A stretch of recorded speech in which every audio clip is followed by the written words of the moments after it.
दिल्ली के लाल किले में ऐसा क्या है जो हिंदुस्तान के सबसे फेमस किले में इसका नाम आता है। इस किले के सामने चांदनी चौक आज भी इतनी डेवलप्ड हो गई है, लेकिन यहाँ का इतिहास बहुत ही गहरा है। हिंदुस्तान की आजादी से बहुत गहरा संबंध है इस किले का। यहाँ पर बैठकर पूरे भारत पर हुकूमतें करी जाती थी। भारत के कोने कोने से जो भी लोग दिल्ली आते हैं, लेकिन लाल किला घूमना कोई नहीं भूलता। हर 15 अगस्त पर टीवी पर बस ये सामने का नजारा देखने को मिलता है। लेकिन कभी सोचा है इतनी लंबी चौड़ी दीवार के पीछे आखिर क्या है? बाहर से सिर्फ सेफ्टी तो नजर आती है कि यहाँ पर बड़े बड़े मगरमच्छ और सांप डाल दिए जाते थे। इतनी सेफ्टी होने के बावजूद भी हिंदुस्तान के अंदर से कोहिनूर हीरा लूट लिया जाता है। इतिहास के अंदर एक पहला ऐसा बाजार जो छत के अंदर बनाया गया है, और साथ में देखोगे ऐसे रास्ते जिसमें यमुना नदी होते हुए बादशाह आगरा जाया करते थे, और मुगल दौर के आखिरी बादशाह बहादुर शाह जफर भी इसी रास्ते से निकलकर ही हुमायूं टॉम गए थे। अंग्रेजों ने लाल किले पर राज किया तो काफी हद तक तोड़ दिया था। आज भी यहाँ बहादुर शाह जफर की कुछ सामानें मौजूद है, और इस बात की गवाही देती है कि जब 1857 ईस्वी में भारत की आजादी की लड़ाई शुरू हुई थी, और आज भी इस बहादुर शाह जफर का महल लाल किले के अंदर वीरान पड़ा है। तो इस वीडियो को शुरू करते हैं और जानते हैं इस दिल्ली के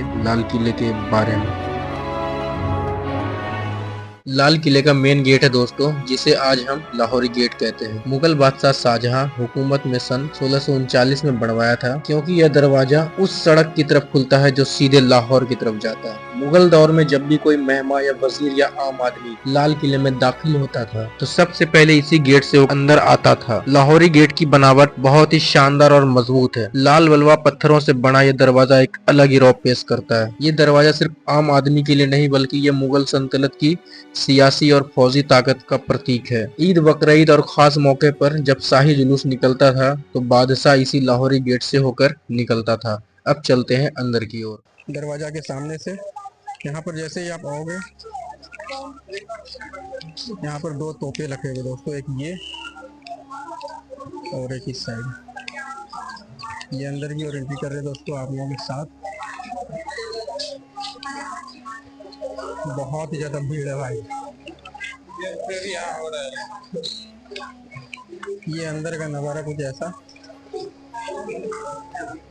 और आज़ादी के बाद दोस्तों 15 अगस्त में कभी भी अगर झंडा फहराना होता है अगर लाल किले में, तो ये वही जगह है। यहाँ पर से ही प्रधानमंत्री या कोई भी यहाँ पर आके झंडा फहराते हैं दोस्तों। ये है वो मिंबर, और ये एक लिफ्ट बनाया हुआ था जिस पर से कि मनमोहन सिंह ऊपर जाके वो ऊपर चढ़ नहीं पाते थे इस सीढ़ी के कारण, तो मनमोहन सिंह इसके ऊपर लिफ्ट बनाए थे। ये देखो दोस्तों, ये लिफ्ट है अंदर, आर्टिफिशियली बाद में बनाया गया, आप लोग देख सकते हो। और ये अभी मोदी जी इस साइड से होकर जाते हैं और ऊपर जाके झंडे फहराते हैं वहाँ पे दोस्तों। और अभी फिलहाल जो झंडा लगा हुआ है ये मेन गेट, और ये देखो झंडा ऊपर लगा है। और अब मैं आपको अंदर छाता चौक, जो कि बाजार है दोस्तों, छाता बाजार बोला जाता है इसको, छाता बाजार, आप लोगों को मैं लेके चल रहा हूँ। आप लोग वीडियो में बने रहो। शाहजहां ने जब लाल किला बनवाया तो उन्होंने राजसी महलों के लिए एक बाजार की कल्पना की। एक ऐसी जगह जहां रानियां, शाही महिलाएं और दरबारी खरीदारी कर सके। इसे इस तरह डिजाइन किया गया कि यह छत से ढका हुआ बाजार था, और इसे छाता चौक कहते हैं। इस बाजार में कीमती रत्न, कपड़े, गहने, इत्र, हथियार और सजावटी सामान बेचे जाते थे। यह केवल आम जनता के लिए नहीं, बल्कि शाही परिवार के उपयोग के लिए। कहा जाता है कि यहाँ से शाही महिलाएं पर्दे में खरीदारी करती थी, और दुकानदारों को पता भी नहीं चलता था कि उनका ग्राहक कौन है। ब्रिटिश काल में छाता चौक का उपयोग गोदाम और ऑफिस के रूप में किया जाने लगा।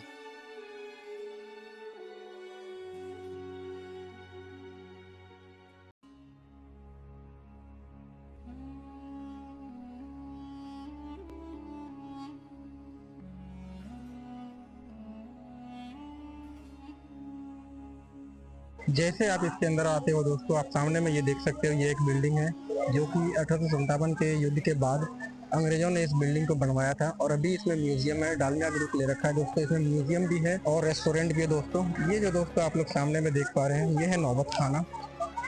अभी मैं आप लोगों को लेके चलता हूँ। ये जो आप लोग व्हाइट कलर देख पा रहे हो दोस्तों, ये है दोस्तों नौबत खाना। जब भी कोई शाही मेहमान यहाँ पर आते थे तो ढोल नगाड़े जो बजाए जाते थे उस टाइम पर, तो ये वही नौबत खाना है जहाँ पर कि ढोल नगाड़े बजाए जाते थे। और जैसे कि शहंशाह आ रहे हैं उस तरीके से जो कहते थे, और ड्रम बजते थे, ढोल बजाए जाते थे। तो ये नौबत खाना दोस्तों 2 मंजिला इमारत है। इसमें लाल बलवा पत्थर और संगमरमर का इस्तेमाल हुआ है। ऊपर की मंजिल में वह जगह है जहाँ पे शाही धुनें बजाई जाती थी। आज़ादी के बाद इसे एक संग्रहालय में बदल दिया गया,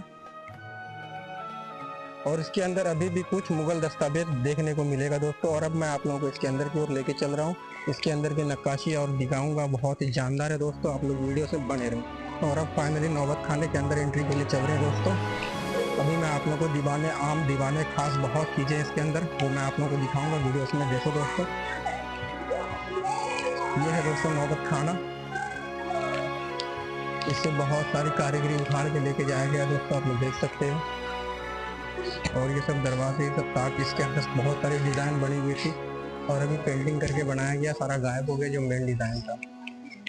सामने जो दोस्तों आप लोग देख पा रहे हैं, इसे बोलते हैं दीवाने आम। ये है दोस्तों दीवाने आम। अभी मैं आप लोगों को लेके चलता हूँ, वीडियोस में बने रहो। बैक साइड से दोस्तों अगर हम नौबत खाना को देखते हैं तो आप लोग देख सकते हैं, इसके अंदर जो नक्काशी की गई है फूल पत्तियों का दोस्तों, वो मैं अभी आप लोगों को दिखाने की कोशिश करता हूँ। ये सब डिजाइन देखो दोस्तों, नक्काशी कितनी जानदार तरीके से किया गया है। और ऊपर दोस्तों रूम है, और ये जस्ट सामने में ये दीवाने आम मैं आप लोगों को लेके चल रहा हूँ। यहाँ से दोस्तों आप दीवाने आम को देख सकते हो। इसकी जो पिलरें हैं वो कितनी सिमेट्रिकल बनाई गई है कि दूर से भी चारों साइड से मतलब एक ही जैसा दिख रहा है, आप लोग देख सकते हो। और अब इसके अंदर की ओर चलेंगे, दीवाने आम। फाइनली दोस्तों दीवाने आम के पास हम पहुंच चुके हैं। दीवाने आम लाल किले का एक प्रमुख हिस्सा है जिसे शाहजहां ने बनवाया। यह वह स्थान है जहां आम जनता की अर्जियां सुना करते थे बादशाह, और इसका निर्माण 1639 से 1648 के बीच में हुआ। हर सुबह बादशाह शाही लिबास पहनकर दीवाने आम में तशरीफ लाते थे। आम जनता, किसान, व्यापारी, फकीर बादशाह से शिकायतें या अर्जियां करते थे। यह एक खुला दरबार है जिसके सामने एक ऊंचा तख्त होता है जिसे नक्कार खाना के सामने बनाया गया है। इस तख्त को जैरीन दीवार से सजाया गया था जिसके पीछे एक सुनहरा पर्दा पीतल या सोने की परत वाला होता था। छत को पहले चांदी और सोने से सजाया गया था, लेकिन बाद में लूट लिए जाने के कारण वह सादगी में बदल गया। बादशाह उन्हें इंसाफ फरमाते थे। इसको कहते थे जुहर का दीवान।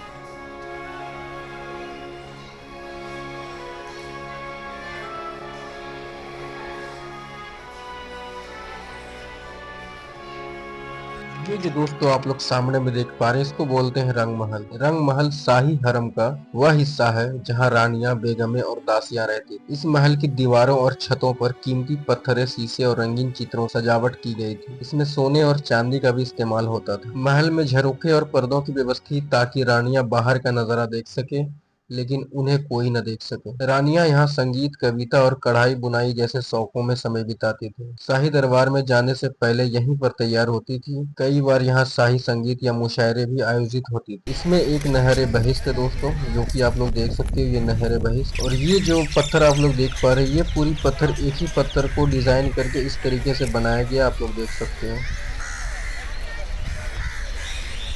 ये जो नहर है, ये नहर महलों के बीच से गुजरती है जिससे ठंडक और सुकून मिलता है। इसमें खुशबूदार पानी होता था। और ये जो आप लोग ऊपर में कुंडी देख पा रहे हो दोस्तों, इसी कुंडी में पर्दे टांगे जाते थे उस टाइम पर, जो कि अभी भी मैं आप लोगों को दिखा सकता हूँ। और इसके नीचे जो दोस्तों आप लोग कुछ रूम टाइप देख पा रहे हैं, इसके भी अंदर कहा जाता है कि उस टाइम पर बहुत सारे जेवर थे। उस टाइम के सोने, जवाहरात, हीरे, वो सब सारे अंग्रेजों ने लूट के इसी के अंदर से निकाल के लेके गए थे। और एक सामने में दीवाने खास है, वो भी मैं आप लोगों को दिखाऊंगा, आप लोग वीडियोस में बने रहो। ये वो टनल है दोस्तों जिसके की अंदर से यहाँ से यमुना नदी के पास जाके बैठते थे और आगरा उस साइड की ओर निकलते थे, यहाँ से शाहजहां। ये है वो जगह दोस्तों।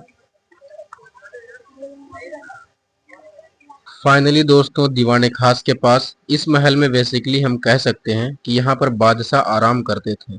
यहाँ पर सिर्फ खास दरवाजे, वजीर और शाही परिवार के लोग ही यहाँ आ सकते थे, और इसी जगह पर राज्य के अहम फैसले लिए जाते थे। यहाँ पर आम जनता की एंट्री नहीं होती थी, बल्कि सिर्फ खास लोगों के लिए था। ये जो सामने तख्त देख पा रहे हैं आप लोग, इसी तख्त पर मुगलिया सल्तनत के वक्त कोहिनूर हीरा हुआ करता था। कोहिनूर हीरा मुगलिया सल्तनत के खजानों का हिस्सा था। इसे बाबर ने बाबरनामा में सम्राट का गहना बताया है। शाहजहां ने उसे मयूर सिंहासन, पीकॉक थ्रोन में जड़वाया था, जो दीवाने खास में स्थित था। यह सिंहासन सोने, चांदी, हीरो और बहुमूल्य रत्नों से जड़ा हुआ था।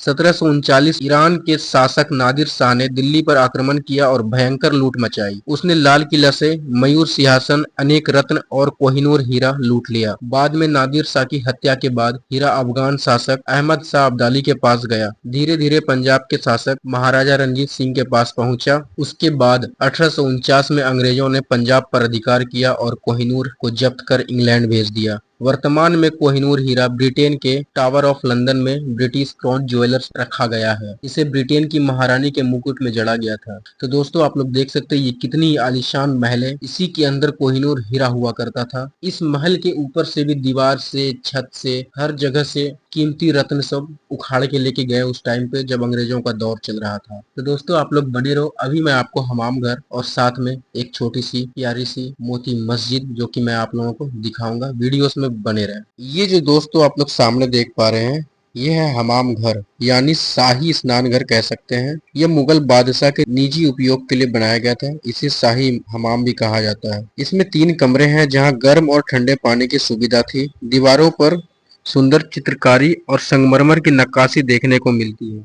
हमाम घर के साथ में ही दोस्तों ये खूबसूरत और प्यारी सी मोती मस्जिद बनी हुई है। इस मस्जिद को औरंगजेब ने खुद 1659 में बनवाया था। सफेद संगमरमर इसे मोती जैसा चमकदार लुक देता है। इसी वजह से इसका नाम मोती मस्जिद रखा गया। और जब भी नमाज की टाइम होती थी तो बादशाह औरंगजेब को पूरे काफिले के साथ जामा मस्जिद नमाज पढ़ने जाना पड़ता था। बादशाह का आदेश आता है कि किले के अंदर ही एक मस्जिद की तामीर किया जाए जिसमें वह हर टाइम जब मन चाहे, रात हो या दिन, इबादत कर सके। कितनी ही प्यारी मस्जिद है दोस्तों, आप लोग देख सकते। ये है दोस्तों 4 साली बाग जो कि मोती मस्जिद के जस्ट पास में है। ये एक बाग ये हो गया दोस्तों, और एक ये, और एक उस साइड है आगे, और एक उस साइड है। इसमें कहा जाता है कि उस टाइम पे फूल फूल जड़ी बूटी या फूल पौधे लगाए जाते थे, उगाए जाते थे। बहुत ही शानदार बाग होगा दोस्तों, 4 साली बाग। और ये दोस्तों आपको दिख रहा होगा, ये एक मंडप है। ये एक मंडप है दोस्तों, और एक सेम मंडप उस साइड है। ये देख सकते हो गाइस आप लोग। ये बताते हैं कि जैसे इस हिंदू के कैलेंडर के हिसाब से सावन और भादो 2 मौसम में पानी जब बरसते थे तो उसका जो एंगल था, इसको हम कह सकते हैं दोस्तों कि सारी लेडीज यहाँ पर बारिश की मज़े लेती थी। और इसी तरीके का सेम मंडप उस साइड भी बना हुआ है।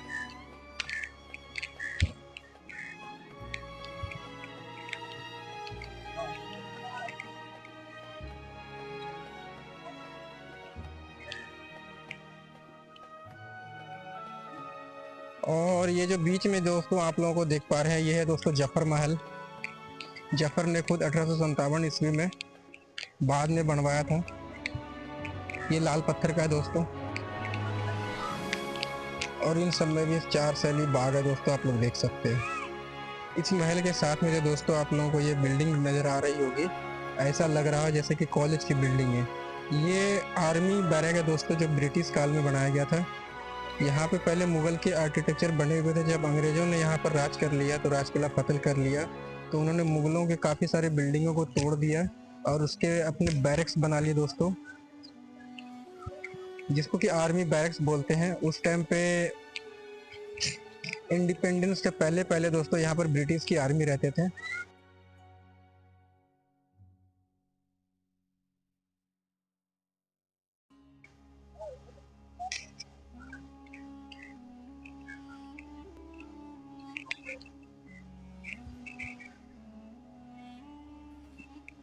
ये है दोस्तों हीरा महल, जिसे बहादुर शाह जफर ने बनवाया था। ये व्हाइट संगमरमर से बना है और इसकी नक्काशी और खूबसूरत मेहराबे देख सकते हैं। बहादुर शाह जफर खुद एक उर्दू शायर थे। यहाँ पर ही वे उर्दू शायरी करते थे और मुशायरे भी आयोजित होती थी। ये जो सामने में आप लोग देख पा रहे हैं दोस्तों, ये मुमताज महल। सारे लोग सोचते हैं महारानी मुमताज का महल है। ये महल में वो रहती नहीं थी, बस उसके नाम पर रखा गया है मुमताज महल। इसके अंदर शाही महिलाएं रहा करती थी। यह महल संगमरमर और लाल बलुआ पत्थर से बना है। इसके अंदरूनी हिस्सों में नक्काशी, रंगीन चित्रकारी और मेहराबदार गलियारे। यह यमुना नदी की ओर खुलता है, जिससे ठंडी हवा महल के अंदर में आती है। इस महल के अंदर शाही महिलाएं भी उर्दू कविता, कहानी और गजल में रुचि रखती थी और यहाँ उर्दू में लिखे गए पुराने दस्तावेज और शाही फरमान भी देखने को मिलेगा। ये है दोस्तों आज के टाइम का म्यूजियम। और अब इसके अंदर की ओर चलते हैं, आप लोगों को मैं लेके। अंदर में दोस्तों आप लोगों को देखने के लिए मिलेगा मुगल कालीन के कुछ दस्तावेज, जो कि मैं आप लोगों को दिखाता हूँ। आप लोग वीडियोस में बने रहो। अल्लाह हाफिज़ दोस्तों।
वीडियो अच्छा लगे तो वीडियो को लाइक करें और ज़्यादा से ज़्यादा शेयर करें। अल्लाह हाफिज़ दोस्तों।